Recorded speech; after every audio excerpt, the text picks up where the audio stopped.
Hello friends, I am राजकुमार मुळे from electrical department. सगळ्यांचं चाललं होतं आत्ताच न्यूमेरिकल. ऑलरेडी न्यूमेरिकलचे सर्व व्हिडिओ अपलोड आहेत, बट वन शॉट न्यूमेरिकलचे व्हिडिओ बनवण्याचा प्रयत्न करू आपण आज.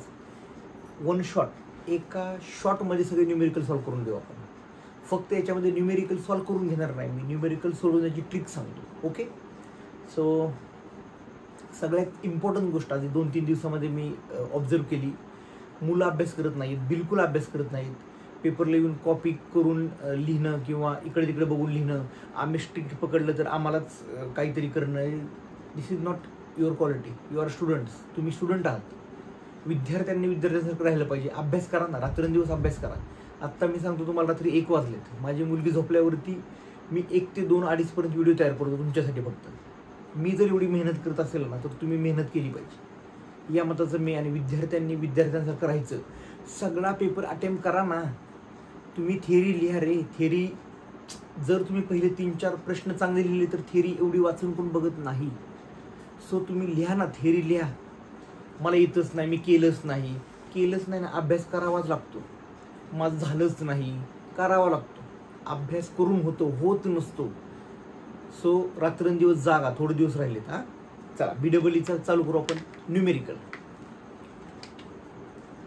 मी न्यूमेरिकल कसं सॉल्व्ह करायचं याची ट्रिक सांगतो. तुम्ही न्यूमेरिकल 1000 सॉल्व्ह करणार त्यानंतर. ओके, सगळ्यात पहिलं न्यूमेरिकल जे सगळ्यांचं, सर ट्रान्सफॉर्मर शिकवा. चला, ट्रान्सफॉर्मरचं न्यूमेरिकल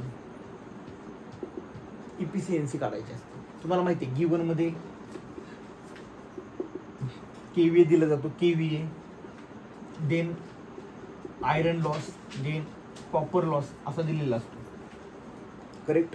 जर हा कॉपर लॉस दिला नसेल तर I1² R1 + I2² R2 या फॉर्म्युल्याने काढावं लागतो. ते I दिलेला असतो. I1 I2ची व्हॅल्यू दिलेली असते, R1 R2ची पण व्हॅल्यू दिलेली असते. आणि इथून तुम्हाला हा कॉपर लॉस काढावा लागतो. काही याच्यात डिफिकल्ट नाही आहे. ओके, सो एक फॉर्म्युला तुम्हाला सांगतो मी, कसं वापरायचं. काय टेन्शन घेऊ नका, फॉर्म्युला सांगतो. हे बघा, bracket into KVA into 10³ into cos θ divided by KVA into 10³ बरं, हे 10³ का घेतले? Because this is in KVA. जर न्यूमेरिकल MVA मध्ये असेल तर, MVA म्हणजे मेगा, मोठा, 10⁶ असेल. ओके, चला, into cos θ plus P iron loss plus ब्रॅकेटचा square P copper loss. Sir हे ब्रॅकेट काय? ब्रॅकेट कळालं नाही. सॉरी, इथे एक राहिलं ब्रॅकेट. हे कळालं नाही ब्रॅकेट काय इथे. ओके, सांगतो तुम्हाला. न्यूमेरिकल असतं find efficiency at full load, or find efficiency at half load, किंवा find efficiency at 75% of load.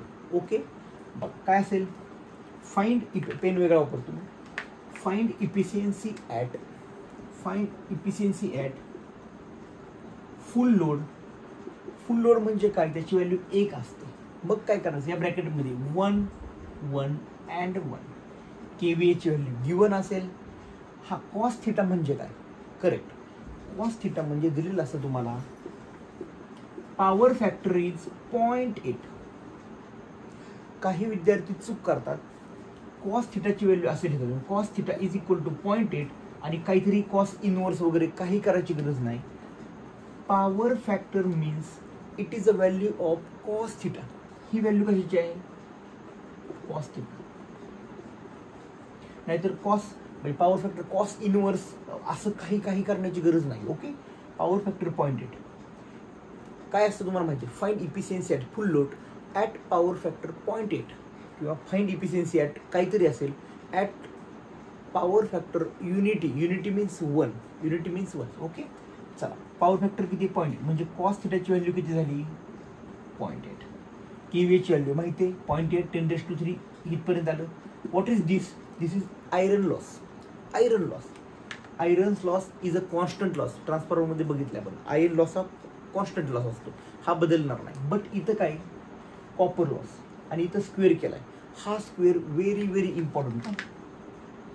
हा स्क्वेअर खूप जास्त इम्पॉर्टंट आहे. ओके, हा 1 साठी तुम्हाला काय वाटणार नाही. Next condition is find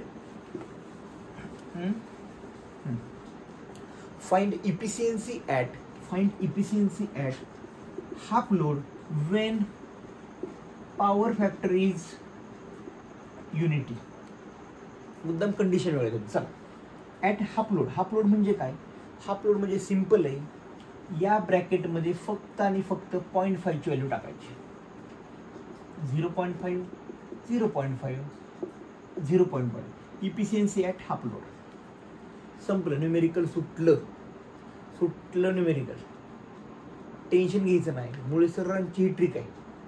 me आहे तोपर्यंत न्यूमेरिकलचं बिलकुल टेन्शन घ्यायचं नाही. मी 100 वेळा शिकवत होतो न्यूमेरिकल तुम्हाला. पण न्यूमेरिकल चुकता कामा नाही. ॲक्च्युली हे युनिट नंबर 5चं न्यूमेरिकल ऑरमध्ये येणार आहे. याला थेरी ऑर असेल, बट ऑरमधली जर खालची थेरी येत नसेल तर काय, तर हे न्यूमेरिकल अतिशय इझी आहे.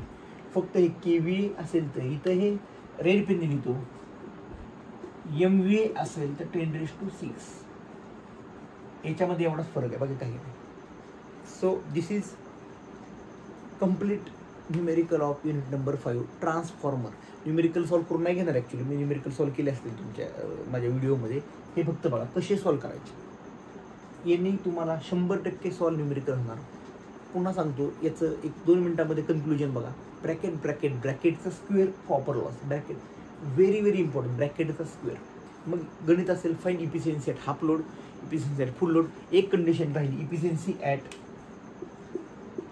75% of load when power factor is 0.8. आता काय करणार? 75% म्हणजे इथं फक्त काय करणार? 0.75 0.75 आणि 0.75चा स्क्वेअर.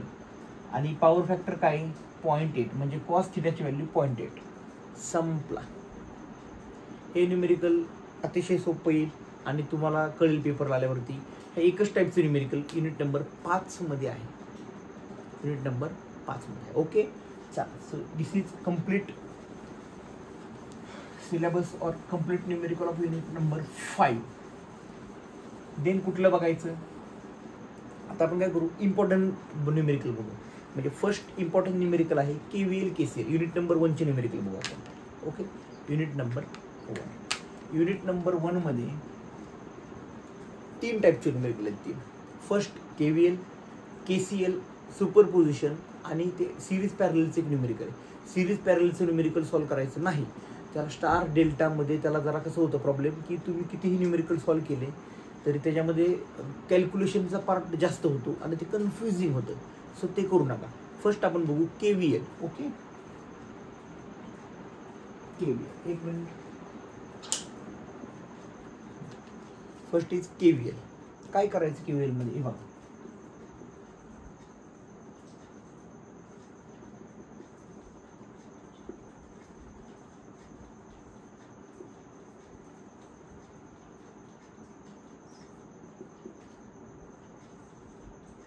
इथे एक आपण चला. ओके, आणि दिस is R1 R2 R3 R4 R5. This is E1 E2 E3. E1 E2 E3. कुठलं न्यूमेरिकल आहे? KVLचं डिटेलमध्ये न्यूमेरिकल मी घेतलंय, पण हे तर पण सांगतो मी एकदा. हे बघा, नेहमी व्होल्टेज ड्रॉप म्हणजे कुठला? इथला voltage drop take as a positive. Voltage drop म्हणजे कुठला? करंट. ह्या रेजिस्टन्समधून जाणारा करंट हा पॉझिटिव्हच घ्यायचा. आणि ह्या व्होल्टेज सोर्समधून जाणारा करंट कसा घ्यायचा? इफ करंट पॉझिटिव्हमधून बाहेर पडला, पॉझिटिव्हमधून बाहेर पडला तर याची व्हॅल्यू निगेटिव्ह घ्यायची, आणि निगेटिव्हमधून बाहेर पडला तर याची व्हॅल्यू पॉझिटिव्ह. संपला विषय. पॉझिटिव्हमधून बाहेर निगेटिव्ह, निगेटिव्हमधून बाहेर positive. Voltage drop take as always positive. Okay, मग काय करायला? आता सगळ्यांना माहिती आहे याच्यामध्ये किती, एक मिनिट, याच्यामध्ये किती लूप आहेत? किती लूप आहेत याच्यामध्ये? सर याच्यामध्ये मला 3 दिसत आहेत. हे बघा, I1 I2 बरोबर. किती आहेत? 3. करंट दिलेला होता का नव्हता मी मानला, जर दिला असेल तर आहे असा ठेवायचा, मानायचा नाही. ओके चला हे कळलं तुम्हाला. मग काय कराल आता, मग काय करा, एका कोपऱ्यापासून सुरुवात करायची. कोपरा, हा कोपरा सुरुवात केला बघा, करंट व्होल्टेज सोर्स मधून चाललाय. कुठून बाहेर, पॉझिटिव्ह मधून बाहेर. म्हणजे काय करावं लागेल मला, आपलं मगाशी ठरले जर करंट पॉझिटिव्ह मधून बाहेर असेल तर व्होल्टेजची व्हॅल्यू काय घ्यायची आपल्याला, निगेटिव्ह E1 प्लस. आता इथे म्हणायचा apply KVL at loop number 1 E1. चला इथं काय I1 R1 प्लस, इथं काय, हा रेजिस्टन्स या दोन करंटच्या मध्ये आहे, हा रेजिस्टन्स दोन करंटच्या मध्ये. मग काय करायचं, एक करंट असा चालला आणि एक करंट असा चालला. म्हणजे इथं मी लिहून दाखवतो चालतो तुम्हाला. हा रेजिस्टन्स आहे, एक करंट असा असेल आणि एक करंट असा असेल, तेव्हा याला म्हणायचं I1 मायनस I2 किंवा I2 मायनस I1. पण कसं, कधी, जेव्हा लूप नंबर 1 चा विचार करतो तेव्हा I1 मोठा, जेव्हा लूप नंबर 2 चा विचार करतो तेव्हा I2 मोठा. ज्या लूपमध्ये आहे तो करंट मोठा, ज्या लूपमध्ये नाहीये तो करंट लहान. ओके सो बघा इथं बघा, हा करंट येतोय खाली, हा करंट चाललाय वरती. So this is I1 minus I2 into R2 is equal to 0, is equal to 0. आता काय करायचं, हे सॉल्व्ह केल्यावरती जर इथं व्हॅल्यू असतील तर हे सॉल्व्ह होतं. आणि सॉल्व्ह केल्यावरती एक काय करायचं आपल्याला, एक फॉर्मॅट आणायचा, I1 plus I2 plus I3 is equal to C. म्हणजे तुम्ही कॅल्शियममध्ये मोडमध्ये गेला, मोडमध्ये इक्वेशनमध्ये गेला तर इक्वेशनमध्ये unknown 3 ABC is equal to D असतं. ABC is equal to D हा फॉर्मॅट आणायचा. आपल्या कॅल्शियममध्ये तो फॉर्मॅट आहे म्हणून या फॉर्मॅटमध्ये आणायचं, याला इक्वेशन नंबर 1 म्हणायचं. चला लूप नंबर 2 अप्लाय केल्यावरती काय होईल बघा, इथं आता हे कोपऱ्यातून सुरुवात करू. इथं आल्यावर काय होईल, सर हा करंट अपोजिट आहे, पण आपण काय म्हणलं होतं, ज्या लूपमध्ये आहे तो करंट मोठा, that is I2 minus I1 into R2 plus I2 R3 plus. आता इथं पुन्हा तेच झालं, एक करंट असा एक करंट असा. म्हणजे काय, I2 minus I3 into R4 plus, plus or minus. हे बघा हा प्लस आणि लहान म्हणजे मायनस, करंट पडतोय बाहेर मायनस मधून म्हणून इथं plus E2 is equal to 0. Again याला याच फॉर्मॅटमध्ये आणायचं आणि सोडवायचं. पुन्हा इथं पण अप्लाय करा आणि सेम कंडिशन करा, तुम्हाला मिळेल उत्तर I1 I2 I3. लक्ष द्या, कॅल्शियममधून 3 अननोन मिळणार, I1 I2 I3. बट विचारलंय काय, हे सगळ्यात जास्त महत्त्वाचं आहे. जर असं विचारलं असेल फाइंड करंट थ्रू दिस रेजिस्टन्स, तर इथून जाणार रेजिस्टन्स कुठला असेल, म्हणजे करंट कुठला असेल, तो फक्त I2 असेल, फक्त I2 असेल. जर विचारलं फाइंड करंट थ्रू R4, मग काय कराल, फाइंड करंट थ्रू R4 मग काय करणार, I2 मायनस I2 म्हणजे I2 मायनस I3 घ्यायचं का I3 मायनस I2 घ्यायचं. जो करंट मोठा त्यातून बारका करंट वजा करायचा, संपला. आणि निगेटिव्ह आला तर, निगेटिव्ह आला तरी उत्तर येऊ द्या, करंट कधीच निगेटिव्ह नसतो. निगेटिव्ह साईन इंडिकेट्स आपण जी डिरेक्शन केलेली आहे ती अपोजिट आहे, म्हणजे खरी डिरेक्शन अपोजिट आहे, आपण ती मानली ना, आपण मानलेली डिरेक्शन चुकीची आहे. Okay so this is all about KVL. Okay KVL बघा, काय अडचण आहे का, KVLचा व्हिडिओ बघा, सोडवलेत. म्हणजे मी ह्याच्यामध्ये आय थिंक एक न्यूमेरिकल पण घेतलेलं आहे आणि कसं सॉल्व्ह करायचं हे पण घेतलेलं आहे. एक फक्त आपण एक रिव्हिजन म्हणून घेतोय पटपट. This is KVL. Next is KCL, Kirchhoff's current law. बघा आता, म्हणजे आपण हे न्यूमेरिकल अवघड घेतोय, अवघड. इतकं इझी न्यूमेरिकल पेपरला येईल ना, तुम्ही हसाल की ओके सर एकच नोड चालू, एकच लूप चालू, इतकं easy. Okay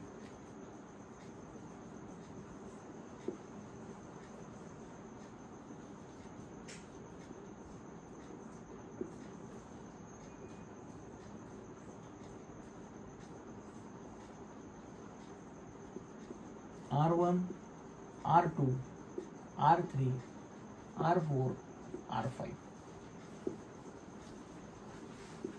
E1 E2 okay, एवढंच आहे. शक्यतो KCLने म्हणजे पेपरला तुम्हाला विचारतील find this current from loop analysis किंवा मेश ॲनालिसिस. तसं असेल तर ते न्यूमेरिकल KVLनी सोडवायचा. KVL not KCL. KVLनी सॉल्व करावं लागेल ते न्यूमेरिकल. पण हे मी सांगतो आता काढले तर एकदा. हां चलो, पहिली स्टेप काय याच्यामध्ये होती, किती नोड आहेत, हाऊ मेनी नोड्स. नोड्स म्हणजे काय, जिथून करंट डिवाइड होतो. किती नोड आहेत सर, 2 नोड आहेत. ते बघा इथे एक नोड दिसतोय, इथे एक नोड दिसतोय, बरोबर. त्या नोडला व्होल्टेज आहे का हे तुम्हाला सांगतो. हे बघण्यासाठी व्हिडिओ बघावा लागेल. हां, या नोडवरती व्होल्टेज आहे का, नाही, मानायचं. V1 V2. करंटची डिरेक्शन आहे का, नसेल, मानायची. काय करायचं, हा करंट समजा I1 आत, I2 I3 I4 आणि हा I5. ओके, करंट मानले, सगळे मानले. कसे मानायचे, कसेही माना, पण दिलेला करंट असेल त्याच्यामध्ये चेंजेस करायचे नाहीत. जसं आहे तसंच मानावं लागेल. चेंज करायचा करंट का, बिलकुल नाही चेंज करायचा. ओके, हां. आता काय करायचं, काय म्हणायचं याला, ॲप्लाय KCL ॲट नोड 1. म्हणजे या नोडला ॲप्लाय करा. काय KCL, incoming current is equal to outgoing current. Who is incoming, I1 is equal to, incoming एकच आहे, आउटगोइंग 2 आहेत ना. याची इक्वेशन कशी लिहायची बघा, I1 कुठून कुठं चाललाय, E1 पासून V1 पर्यंत चाललाय. E1 minus V1 upon R1 is equal to what is I2. कुठून कुठे चाललाय, हा कुठून कुठे चाललाय, इथून इकडे चाललाय. म्हणजे काय, V1 मायनस ऑफ 0 काय आहे का इथं नाहीये, म्हणजे 0 upon R2 plus what is I3. V1 पासून V2 पर्यंत चाललाय डिवायडेड बाय, संपला विषय. कम्पॅरेटिव्हली हे सोपं असतं का, बघा अननोन इक्वेशन 2च आहेत, V1 आणि V2. मग काय करायचं, ह्याला मात्र LCM आला पाहिजे. LCM काढायचं सगळ्यांचा परफेक्ट आणि हे सॉल्व करायचं. याचा फॉर्मॅट असा लिहायचा बघा, AV1 plus BV2 is equal to C. 2 unknown आहेत, इथं कॉन्स्टंट. असं केल्यावरती कॅल्शियम टाकायला सोपं जातं. हे 1 ला म्हणलंय, चला आता 2 ला म्हणू. लूप नंबर 2 कोण कोण इनकमिंग बघा सर, इनकमिंग 2 आहेत. कोण कोण, I3 plus I5 is equal to I4. कसं लिहिणार इक्वेशन, हे रफ करतो मी. इथं लिहितो मोठ्या अक्षरात जरा. ऍट नोड नंबर 2 कोण कोण,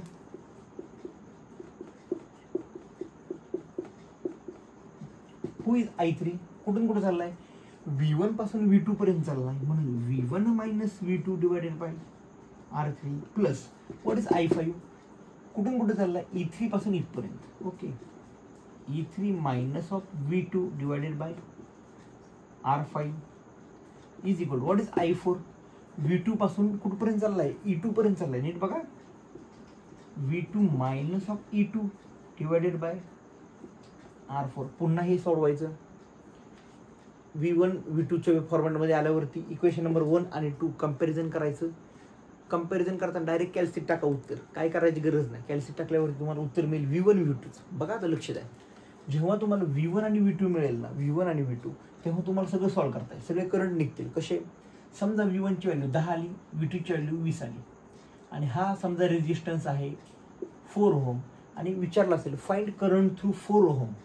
मग काय करायला आता बघा, I3चं इक्वेशन इथं आहे बघा. I3चं इक्वेशन इथं आहे, V1 minus V2 divided by R3. काय व्हॅल्यू V1ची 10 मायनस V2ची व्हॅल्यू किती 20 डिवायडेड बाय व्हॉट, R3ची व्हॅल्यू किती 4. करा किती येईल हे, मायनस 10 डिवायडेड बाय 4 म्हणजेच किती आलं हे, मायनस 2.5. मायनस याला घाबरायचं नाही, मायनसमध्ये उत्तराचं लिहायचं. Negative sign indicates opposite direction, म्हणजे ही डिरेक्शन मी मानलेली चुकीची आहे, ती डिरेक्शन करंटची कशी असेल, अशी असेल. एवढंच आहे. This is all about KCL. Video जर तुम्हाला डीपमध्ये जायचं असेल व्हिडिओ बघा, नसेल जायचं KVL सॉल्व आणि बास करा. KVLवरती पण होऊ शकतं सगळं. ओके, KVLचे फक्त एक 10 न्यूमेरिकल तरी सॉल्व करा, कारण पेपरला आपल्याला आता 3 टाईपमधले म्हणजे KVL KCL एकच टाईप आहे, सुपरपोजिशन 2 टाईप आहे, आणि थर्ड टाईप म्हणजे सिरीज पॅरलल. सिरीज पॅरलल आपण ऑप्शनल टाकला आहे. आता राहिले 2, हे 2 परफेक्ट करा आणि सगळी थेरी परफेक्ट करा रे, कारण थेरीमध्ये एक आलं न्यूमेरिकल एक आलं तर स्कीम गंडेल आपली. तसं करू नका. थेरीमध्ये डेरिवेशन परफेक्ट करा. तुमच्या नशिबाने डेरिवेशन आणि एखादं असं न्यूमेरिकल आलं, विषय संपला. कारण हेच युनिट आहे ज्याला 14 पैकी 14 मार्क पडतील, आणि युनिट नंबर 5 आहे ज्याला 14 पैकी 14 मार्क पडू शकतात. 14 आणि 14 28 पडले, विषय संपला. हां, चला, this is all about KCL. Then now we discuss on superposition theorem. सगळ्यांना अवघड वाटतं सुपरपोजिशन, किती अवघड आहे सर. बिलकुल अवघड नाही सुपरपोजिशन, उलट सुपरपोजिशन थिअरम सोपं आहे. कसं काय बघा, सुपरपोजिशनची डायग्राम दाखवतो. हीच डायग्राम आहे.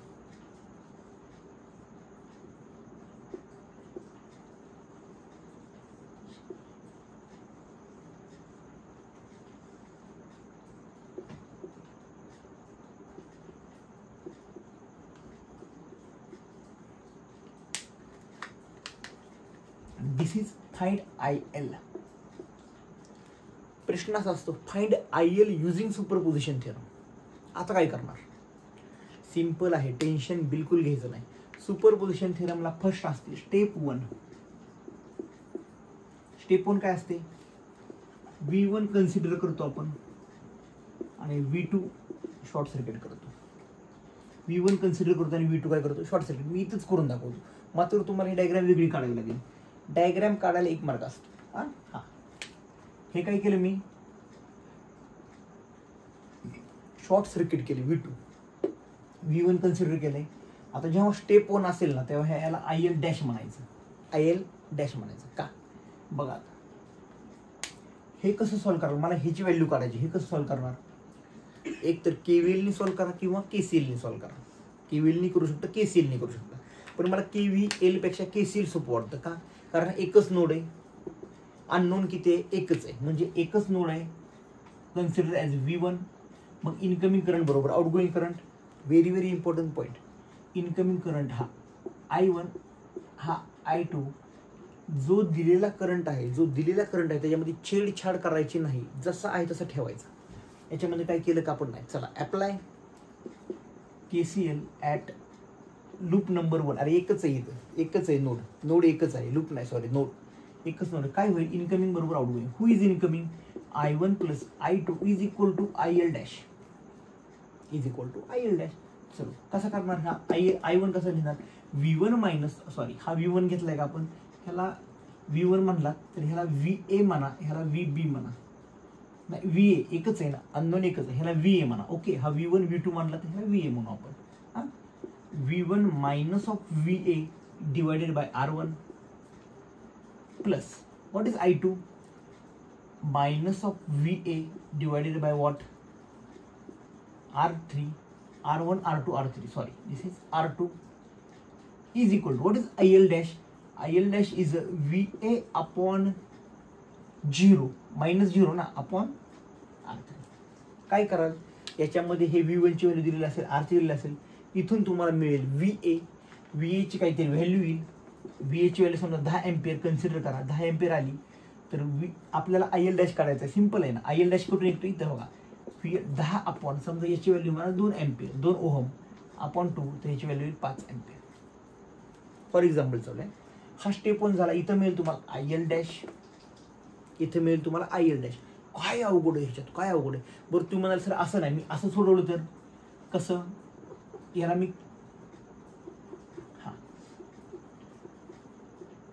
याला काय केलं मी, KVLने नाही सर, मला KCL नाही, मला KVL सोडायचं. मग काय कराल, मग फक्त एकच फंड लक्षात ठेवा. हे बघा, हे असं केलं ना तर हे उलटा करा करंट. वाय, का उलटा करा, कारण जेव्हा तुम्ही IL काढाल ना, IL, तेव्हा हा I1 आणि I2 याची ॲडिशन होईल. का, मग असे बघितलं ना, एक खाली येतो दुसरा पण खाली येतो, याची ॲडिशन होईल. अदरवाईज ते डिफिकल्ट होईल, I2 - I1 का I1 - I2. सो करू नका. जर तुम्हाला सोडवायचं तर हे उलटं करा आणि सॉल्व करा. सिम्पल झालं. हा काय झालं, तुम्हाला IL डॅश निघाला. आता काय करायची, आता असं जोडू आपण. ओके, आता स्टेप नंबर 2 करा. स्टेप नंबर 2 काय, आता सर मी याला पहिल्यांदा शॉर्ट केला, आता याला कन्सिडर करतो आणि याला काय करतो, मी शॉर्ट करतो. सेम गणित पुन्हा सेम. आता KVL का KCL ने सोडवायचं. मग अशी आता KCL ने सोडवलं, आता KVL ने सोडू. काय करणार बघा, असा फिरतोय ना हा, बघा R1 म्हणजे काय येईल, ॲट लूप 1 मध्ये काय होईल, R1 I1 प्लस I1. आता बघा हा असा आहे, हा असा आहे, म्हणून I1 plus I2 into R3 is equal to 0. इथून सोडून I1 I2चं एक इक्वेशन मिळेल. देन सेकंड अप्लाय करा, काय होईल बघा. बघा इथं फर्स्ट चालला समजा इथून I2 R2 plus I2 minus I1 का, करंट दोन्ही खाली चाललेत, इंटू R3. आता बघा हा असा वरती चालला, हे निगेटिव्ह आणि हे पॉझिटिव्ह आहे ना, हे मोठं आहे. मग निगेटिव्ह मधून बाहेर म्हणजे पॉझिटिव्ह मधून बाहेर म्हणजे negative V2 is equal to 0. झाले. सॉल्व्ह केलं I1 I2 ची व्हॅल्यू मिळेल. I1 I2 ची व्हॅल्यू मिळेल की काय करणार, फक्त IL डॅश, तर इथं असेल IL double dash is equal to काय येईल, I1 प्लस I2. आणि टोटल करंट काय असेल हे बघा, टोटल IL बरोबर IL dash plus IL double dash. This is your final solution. आणि हे सोल्युशन चुकण्याचा चान्स 0%, प्लस वेळ पण कमी लागतो, plus perfect out of mark. हे इतकं सोपं आहे. सुपर पोझिशन थेरम संपलं. सुपर पोझिशन थेरम येतं. बघायला काय केलं, पुन्हा एकदा रिव्हिजन करू आपण. 2 व्होल्टेज सोर्स होते, त्यापैकी फर्स्टला काय केलं, पहिल्यांदा V1 कन्सिडर केला, V2 शॉर्ट केला. त्यानंतर मग मी तिथं KVL किंवा KCL तुम्हाला जे आवडेल ते अप्लाय करा. त्यातून तुम्हाला IL डॅश मिळाल. सेकंड स्टेप काय केली, पहिला जो शॉर्ट होता तो कन्सिडर केला, दुसरा जो कन्सिडर होता तो शॉर्ट केला, आणि पुन्हा एक काढला, तो निघाला IL डबल डॅश. मग फायनल उत्तर IL बरोबर IL dash plus IL double dash. संपलं. This is called superposition theorem. काय अवघड आहे सांगा, बिलकुल अवघड नाही. ओके, सो आता आपण युनिट नंबर 1 चे पूर्ण न्यूमेरिकल बघितले, युनिट नंबर 5 चे बघितले.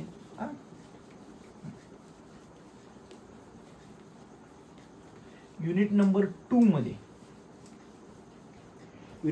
मध्ये एअर गॅपचं न्यूमेरिकल आहे, आणि खाली जास्त find mutual inductance, self inductance याच्या. आता मी जर ते न्यूमेरिकल सॉल्व्ह करायचं म्हणल्यावर पुन्हा एअर गॅपच्या न्यूमेरिकलला कमीत कमी 20 ते 25 ते 30 मिनिटं लागतील, आणि ते ऑर येणार आहे. तुम्हाला बघायचं असेल ते न्यूमेरिकल तर मी नीट आणि परफेक्ट सॉल्व्ह केलेलं न्यूमेरिकल आहे. पुण्यातले विद्यार्थी बघतात रे ते न्यूमेरिकल, आणि ते एकदा बघून त्यांना कळतं. सो तेवढं तरी कष्ट घ्या एकदा न्यूमेरिकल बघण्याचं, युनिट नंबर 2चं. बट युनिट नंबर 3 मी शिकवतो इथं. युनिट नंबर 3चं पण न्यूमेरिकल अपलोड आहे, नीट बघा एकदा. युनिट नंबर 3चं एकदा रिव्हिजन घेतो मी. Unit number 3 first is AC fundamentals.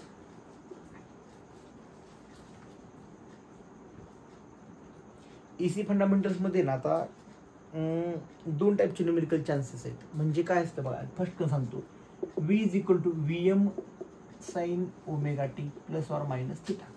तर व्हॅल्यू असेल V इज इक्वल टू समजा 14.14 साइन समथिंग. मग ते विचारतील find RMS voltage, find average voltage, find frequency. तर ते याच्यावरून निघतं, हे कंपॅरिझन करून. ओमेगा म्हणजे काय असतो, 2πf. समजा इथं असेल 100 πt, हे गेलं 100 πt. तर काय कराल तुम्हाला, इथं VM ची व्हॅल्यू मिळेल 14.14, आणि omega T is equal to 100 πt. बरोबर, टीला टी गेला, ओमेगा म्हणजे काय असतो 2πf इज इक्वल टू 100 π. पायला पाय गेला, F बरोबर 50 हर्ट्ज. हे एक सिम्पल टाईपचं न्यूमेरिकल आहे, पण मला नाही वाटत हे येईल. पण असले आपल्याकडे 2 मार्काला आलंच तर काय करणार. सो हे एक अशा टाईपचं येऊ शकतं. आणि सेकंड टाईपचं न्यूमेरिकल म्हणजे सगळ्यात भारी न्यूमेरिकल. 2 टाईप आधीच फळ्याचे 2 पार्ट करून ठेवतो. एक न्यूमेरिकल असतं बघा, at t is equal to 0, at T is equal to 0, current is 5 ampere. म्हणजे टी ची व्हॅल्यू 0 असताना करंट 5 एम्पियर आहे. देन RMS करंट इज किंवा RMS व्होल्टेज इज, आता इथे करंट घेतलं बघूया. Given RMS current is suppose 10 ampere. एक अंदाजित घेत चाललोय आपण 10 एम्पियर. फ्रिक्वेन्सी दिलेली असते 50 hertz. Find instantaneous equation for current आणि t is equal to 0.02 second. आयची व्हॅल्यू काय आणि t is equal to 0.05 second आयची व्हॅल्यू काय, असे एक न्यूमेरिकल असते या टाईपचे न्यूमेरिकल. सो याच्यामध्ये हे न्यूमेरिकल भलं मोठं असतं. हे वाचूनच तुम्हाला हे घाम फुटतो की कसं सुटेल सांगतो. ह्या न्यूमेरिकलचा पण व्हिडिओ ऑलरेडी आहे, एकदा बघू शकता व्हिडिओ. मी त्याला पटपट घेतो. इथं काय होतं बघा. At t is equal to 0 ह्याचं तुम्हाला सांगतो. At t is equal to 0 आयची व्हॅल्यू 5 एम्पियर. हे काय मी एक्सप्लेन करतो 1-2 मिनिटांमध्ये. जेव्हा टी ची व्हॅल्यू, हे बघा हा टी असतो आणि हा आय. जेव्हा टी ची व्हॅल्यू 0 आहे, किती आहे टी ची व्हॅल्यू 0 म्हणजे इथं, तेव्हा करंटची व्हॅल्यू किती आहे, तेव्हा करंटची व्हॅल्यू आहे 5 एम्पियर. याचा अर्थ ही वेव्हफॉर्म करंटची अगोदर कुठेतरी चालू होती. अगोदर चालू होणं म्हणजे लीड का लॅग. लीड लवकर आलेला मग वर्गामध्ये लीड. हा एक कन्सेप्ट लक्षात ठेवा. हा कन्सेप्ट लक्षात ठेवला की संपला विषय. हे आहे म्हणजे याचं इक्वेशन काय येईल बघा एकदा. I is equal to IM sine omega T plus theta. Why plus, because plus is a lead आणि हे इथं कळतं आपल्याला की क्वांटिटी लीड आहे. हे न्यूमेरिकल फुल्ली कन्सेप्च्युअल बेस आहे. कन्सेप्टला धरून न्यूमेरिकल आहे. ओके चला आता सॉल्व्ह करताना काय करायचं बघा. फर्स्ट हे इक्वेशन तुम्ही असं लिहाल बरोबर. हे इक्वेशन असं लिहिलं की थोडंसं मोठं लिहितो. I is equal to IM sine omega T plus theta. आता इथं RMS करंट दिलाय. RMS वरून IM काढू शकतो. कसं काय, RMS बरोबर IM अपॉन √2. सो हे √2 इकडे आलं तर IRMS 10 आहे. याची व्हॅल्यू येते 14.14 sine omega T plus theta. आता मला थिटा काढायचा आहे. कसं काढू शकतो थिटा काढण्यासाठी एक ट्रिक बघा. ह्यांनी दिले at t is equal to 0 म्हणजे पूर्ण इक्वेशन म्हणजे टी ची व्हॅल्यू 0 टाकायची. कधी बघा I at t is equal to 0 ही व्हॅल्यू टाकायची. म्हणजे ह्या टीला व्हॅल्यू किती टाकायची 0. मग काय राहील बघा. At t is equal to 0 आयची व्हॅल्यू किती. At t is equal to 0 it is 5 ampere. So हे 5 आलं, हे 14.14 आलं. ही ओमेगा टीची टर्म कॅन्सल झाली का तर 0 आहे ना इथं बरोबर. हे असं असतं. मग इतर आता साइन थिटा. मग काय होतं हे खाली येतं 5 divided by 14.14 is equal to sine theta. And theta is equal to sine inverse. हे व्हॅल्यू काहीतरी येते, याची व्हॅल्यू काहीतरी येते. आणि थिटा निघतो बघा लक्षात द्या. थिटा निघतो इथं कशामध्ये, थिटा निघतो इथं डिग्रीमध्ये. समथिंग 20.70 काहीतरी आठवते मला, असं काहीतरी डिग्री येते 20.70 डिग्रीमध्ये. बट हे इक्वेशन लिहिताना आपल्याला हा थिटा ऑलवेज रॅडियनमध्ये पाहिजे. रॅडियनमध्ये कशामध्ये पाहिजे, रॅडियन. कसं करावं, डिग्रीचं रूपांतर कशामध्ये करावं लागेल मला, रेडियन. कसं करणार, रेडियनमध्ये करताना डिग्रीचं रूपांतर ह्याला पाय आपण 180ने ह्याला करायचं. बघा हा थिटा आहे ना, डिग्रीचं करताना काय करायचं, समजा हा theta into pi divided by 180 असं केल्यावरती कॅल्शियममध्ये केल्यावर तुम्हाला उत्तर मिळतं. आणि हा थिटा आय थिंक हा 0.637 रॅडियन येतो. हा रॅडियनमध्ये आला की सगळ्यात सोपं काय करायचं, हा इक्वेशन लिहायचं. I is equal to I एमची value 14.14 sine omega T plus 0.637 आणि ह्याला चौकोन करायचा. इथं तुम्हाला 3 मार्क मिळतील. शेंबड्या बालवाडीच्या मुलाला इथपर्यंत 3 मार्क मिळू शकतात. काय करायचं, हा थिटा काढण्यासाठी फक्त एवढं केलं, फक्त ह्या डिग्रीचं इथं रेडियन केलं, बास एवढं केलं, विषय संपला. तर याच्यानंतर नेक्स्ट तोंडी सांगतो मी तुम्हाला. हा टी आहे ना बघा, at T is equal to, आता हा आय टी आहे ना, हा T is equal to 0.02 value टाकायची फक्त 0.02. एकदा ह्या टीची व्हॅल्यू 0.02 इथे टाकली की यांचं काय होणार, ह्या ओमेगा म्हणजेच काय 2πft प्लस 0.637. 2πf माहिती आहे, टीची व्हॅल्यू 0.02 टाकली आणि ही टाकल्यावरती ह्या दोघांची ॲडिशन करायची. बरं, एवढा 28 कशासाठी रेडियनचा, हा रेडियनमध्ये म्हणून हा रेडियनमध्ये घेतला, पण यांची ॲडिशन केली आणि ह्या अँगलची जी ॲडिशन येते ना, ॲडिशन ही आता असते रेडियनमध्ये, पुन्हा याचं रूपांतर करायचं डिग्रीमध्ये. काय सर हे टेन्शनच आहे. डिग्रीमध्ये करताना काय करायचं, 180 डिवायडेड बाय पायने मल्टिप्लाय करायचं, मल्टिप्लाय बाय 180 अपॉन पाय, आणि इथं जी व्हॅल्यू मिळते that is in degree. Degree हा डिग्रीमध्ये व्हॅल्यू मिळाल्यावर साईन डिग्री थिटा काढायचा आणि 14/14 मल्टिप्लाय केलं तर आईचं उत्तर तुम्हाला मिळून जातं. संपलं. इथं प्रॉब्लेम काय, डिग्रीचं हे बघा, डिग्रीचं रेडियन केलं आणि इक्वेशन लिहिलं, यांच्या दोघांची ॲडिशन केली रेडियनमध्ये, अगेन त्याला रेडियनचं डिग्री केलं. इथं डिग्रीमध्ये केल्यावरती इथं काहीतरी 345 असं काहीतरी अँगल येतो, म्हणजे आता हे न्यूमेरिकल खूप दिवसाला सोडवले मी, 345 पॉईंट समथिंग अँगल येतो. मग फक्त काय करायचं, कॅल्सीमध्ये इथं काहीही स्टेप लिहायला मार्क नाहीत, इथपर्यंत लिहिलं ही डायरेक्ट कॅल्सी साईन 345 केलं इज इक्वल टू केलं, उत्तर येतं ॲन्सर इंटू 14.14 केलं, तुम्हाला डायरेक्ट आयची व्हॅल्यू मिळते, विषय संपला. इतकं सोपं आहे. हे समथिंग मायनस काहीतरी येतं, त्याची व्हॅल्यू -12 पॉईंट समथिंग काहीतरी येते.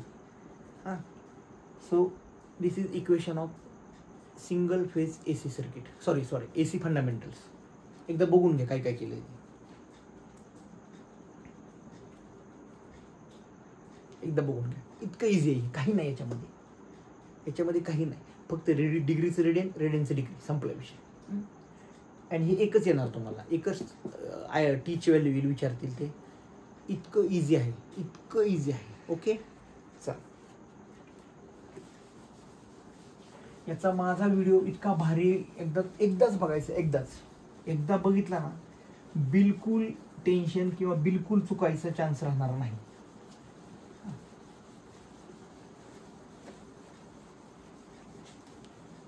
ओके, युनिट नंबर 3 मधलं चालू आहे आपलं. तर याला और काय होत असेल रे, याला और काय असेल, याला और असेल RLCचे न्यूमेरिकल. कुठले RLCचे न्यूमेरिकल. आणि माझ्यावर विश्वास ठेवा, हे न्यूमेरिकल अजून सोपे. काय करायचं, कसं करायचं, त्याला मी इथं उभा आहे, मी इथे. ओके, काय विचारतील, एक लिहितील इन प्युअरली सी सर्किट, सीची व्हॅल्यू देतील. समजा सीची व्हॅल्यू आहे 16 मायक्रोफॅरेड, किंवा एलची व्हॅल्यू इथे करू आपण, हे सी साठी करू, हां, आणि हे एल साठी. एलची व्हॅल्यू दिलेली असेल 0.1 हेनरी. आता ज्यावेळेस ही व्हॅल्यू असेल ना, बाय डिफॉल्ट मला एच व्हॅल्यू काढावी लागते. XC बरोबर 1/ω_c, म्हणजेच 1/2πfc. 2πfची व्हॅल्यू माहिती असेल, न्यूमेरिकल एफची व्हॅल्यू असते, सीची व्हॅल्यू टाकायची. Same XL is equal to 2πfl. 2πfची व्हॅल्यू माहिती, एलची व्हॅल्यू माहिती, तुम्हाला XL मिळेल, XC मिळेल, XL आणि XC मिळेल. आता काय करायचं, करंट कसा फाइंड आउट करायचा, करंट बघा ते I is equal to V upon circuit कुठले, सी सर्किट आहे म्हणजे खाली XC लिहायचं.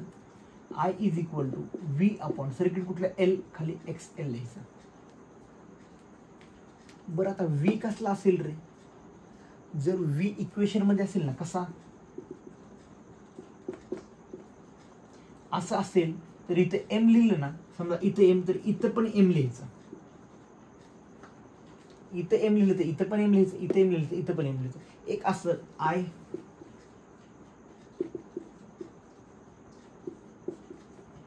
मग सर जेव्हा इक्वेशनचा फॉर्म असेल तेव्हा तुम्हाला VM मिळेल. आणि जेव्हा V is equal to 200 volt 220 volt असं डायरेक्ट असेल, that is your RMS value. Very very important. एवढंच आहे, एवढंच. हे दोन आले म्हणजे तुम्हाला I मिळणार. कुठे गेला I, हे बघा इथं I मिळणार. I मिळाला, विषय संपला. Find active power, find reactive power, find apparent power, एवढंच असेल. कशी करणार ॲक्टिव्ह पॉवर? अरे हे थिटा किती असेल रे याच्यामध्ये, किती असेल थिटा त्यांनी दिला. अगर नाही दिला, जेव्हा प्युअर सी सर्किट आहे हा थिटा असतो 90 डिग्री, हा पण किती असतो 90 डिग्री. हा ॲक्च्युली हा असतो मायनस, हा असतो प्लस, बट प्लस मायनसचा संबंध नाही. 90 डिग्री म्हणजे ॲक्टिव्ह पॉवर ऑलवेज 0. कॉस 90 किती असतं 0 असतं, साईन 90 मात्र 1 असतं. म्हणजे इथं ॲक्टिव्ह पॉवर 0 असेल, रिॲक्टिव्ह पॉवर 1 असेल आणि apparent power is equal to reactive power. काय फॉर्म्युला असतो ॲक्टिव्ह पॉवरचा?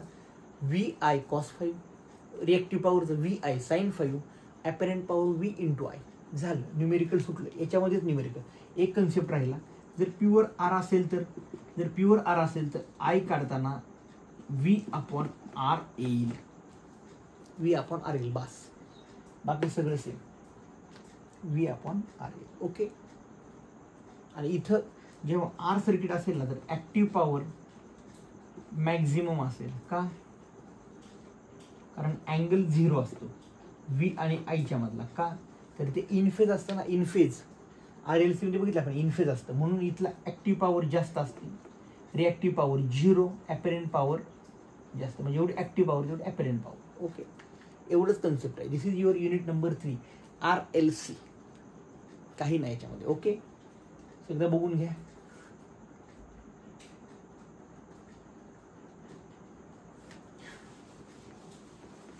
थोडंसं फास्ट चाललोय मी, मला माहिती थोडं फास्ट चालू आहे. जवळपास 40 मिनिटांचा व्हिडिओ झालेला आता. पण माझं म्हणणं एवढंच आहे की एकदाच न्यूमेरिकल बघायचे. एकदा न्यूमेरिकल कुठले कुठले येतात, कसे कसे सॉल्व्ह व्हायचे, एकदा हे बघायचं, न्यूमेरिकल सॉल्व्ह करायचे, विषय संपला. खूप अडचण आली, डिटेलचे व्हिडिओ बघायचे, डिटेलचे व्हिडिओ बघितले, विषय खलास, संपला. Okay, this is unit number 3. आता लास्ट युनिट राहिले, युनिट नंबर 4. याच्यामध्ये पॉलिफेजचं मी आत्ता कालच एक व्हिडिओ अपलोड केला, परवा दिवशी. सो हे नाही सांगणार मी पॉलिफेजचा, तो व्हिडिओ बघा. आता मी सांगतो ह्याचा, कारण टाइम लिमिट आहे आपल्याकडे, जवळपास 1 तासाचा व्हिडिओ होईल. आता तासाभर व्हिडिओ. ओके, इथपर्यंत आलं. Now consider RL circuit, RC circuit. Okay,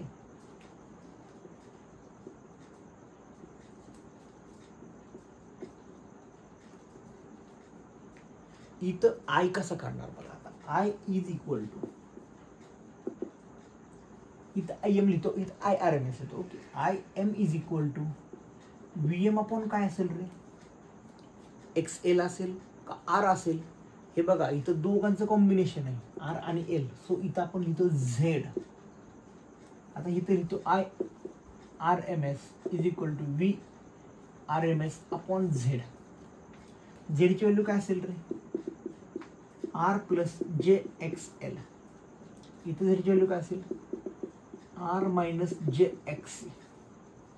आता तुम्हाला लगा मगाशीच लक्षात आलं, L आल्यावरती XL पहिल्यांदा डोळे झाकून काढायचा, C आल्यावर XC काढायचा. हे बघा, हा Z जरी काढलं ना, Z सगळ्यात पहिल्यांदा न्यूमेरिकलमध्ये L दिले का C दिले बघायचं.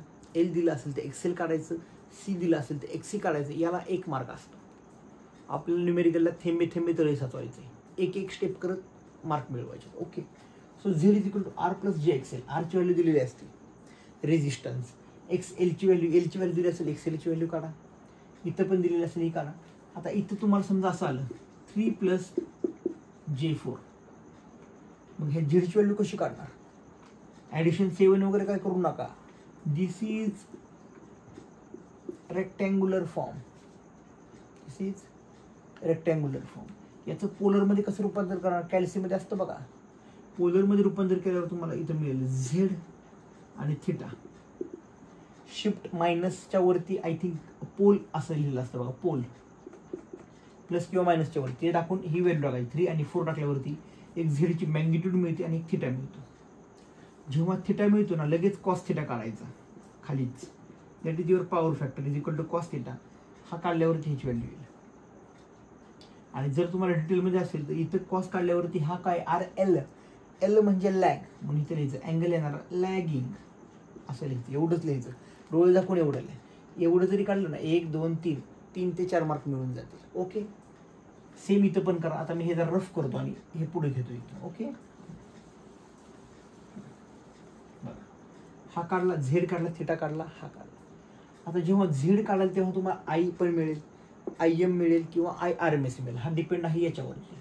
इथं VRMS असेल तर हा IRMS असेल, इथं VM असेल तर हा IM असेल. ओके, पर्यंत आलं. आता find active power. Active power काय असते बघा, VLIL cos थिटा. आता काय करायचं, अरे बापरे, एल म्हणजे काय, आय एम सो सॉरी, इथं असतं, हा 3 फेज साठी झाला फॉर्म्युला, 3 फेज साठी. इथं असतं VRMS into IRMS into cos theta. Cos theta कुठे आहे बघा, इथं काढलेला कॉस थिटा, आणि VRMS IRMS, संपला विषय. जरी इथं IM आला तरी इथून IRMS काढू शकता. कसं काय, RMS is equal to IM/√2 हे, आणि हे न्यूमेरिकल इतकंच आहे. ही कसली power, active. What is reactive power, same into sine theta. What is apparent power,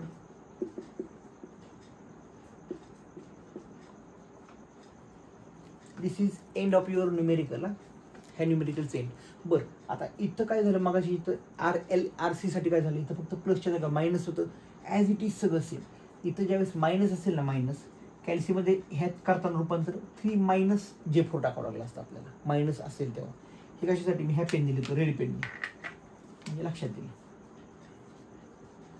जर हे मायनस असेल ना, मायनस कशासाठी, ही दिस इज फॉर RC साठी.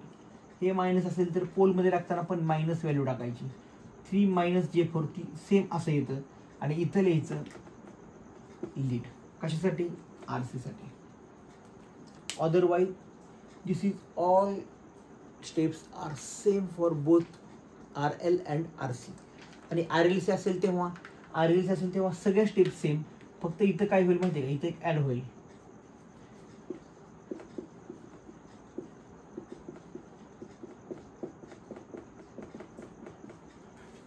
एवढंच. पण RLCचं नाही विचारत, ॲक्च्युली ते RLचंच विचारतात बऱ्यापैकी. हे RLचं न्यूमेरिकल असं आहे, आणि हे करायचं. मी तुम्हाला जे सांगतो, हे न्यूमेरिकल बऱ्याच जणांना अवघड वाटतं, कारण कुठला फॉर्म्युला वापरायचा हे कळत नाही. का कळत नाही, कन्सेप्ट क्लिअर नाहीत. तर हे झाल्यानंतर पॉलिफेजचं न्यूमेरिकल ऑलरेडी अपलोड केलं आहे. पॉलिफेजचं न्यूमेरिकल तर याच्यापेक्षा सोपं आहे, एकदा तो व्हिडिओ बघा.